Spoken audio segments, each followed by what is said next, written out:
বোয়ালখালী জাতীয়তাবাদী ছাত্রদলের ৪৬তম প্রতিষ্ঠাবার্ষিকী উপলক্ষে বর্ণাঢ্য র্যালি এবং আলোচনা সভা অনুষ্ঠিত হয়।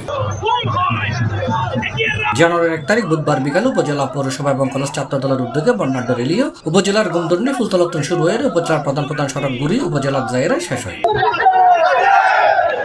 পরে সংক্ষিপ্ত আলোচনা সভা বোয়ালখালী উপজেলা ছাত্রদলের আহ্বায়ক পদপ্রার্থী আরমান আলমর সভাপতিত্বে উপজেলা ছাত্রদলের সদস্য সচিব জাহাঙ্গীর আলম পারভেজ, পৌরসভা ছাত্রদলের আহ্বায়ক পদপ্রার্থী মোহাম্মদ সাজ্জাদর যৌথ সঞ্চালনায় অনুষ্ঠিত হয়। এতে প্রধান অতিথির বক্তব্য রেখে উপজেলা বিএনপির আহ্বায়ক হাজী সাক চৌধুরী এই ছাত্রদলের ইতিহাস গৌরবোজ্জ্বল ইতিহাস।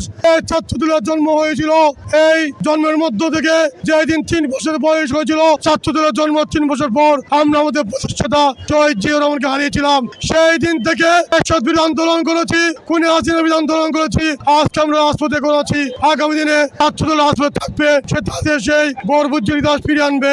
প্রধান বক্তা ছিলেন চট্টগ্রাম দক্ষিণ জেলা ছাত্রদলের যুগ্ম আহ্বায়ক আরিফিন রিয়াদ। অনুষ্ঠানের শুভ উদ্বোধন করছি চট্টগ্রাম দক্ষিণ জেলা ছাত্রদলের সদস্য শাহাদাত হোসেন জিকো। ইসাক ভাইয়ের নেতৃত্বে অনেক রাজপথে সংগ্রাম, অনেক মিছিল মিটিং আমরা করেছি।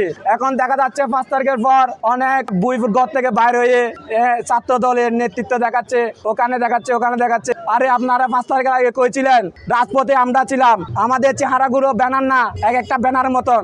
বাংলাদেশের স্বাধীনতার পর শহীদ প্রেসিডেন্ট জিয়াউর রহমানের হাত ধরে যে মেধাবীরা একটি ছাত্র সংগঠন করেছে, তার নাম বাংলাদেশ জাতীয়তাবাদী ছাত্র দল।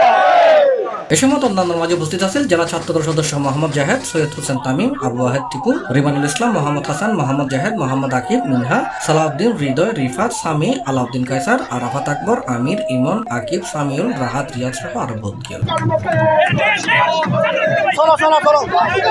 C plus TV, Chittagong.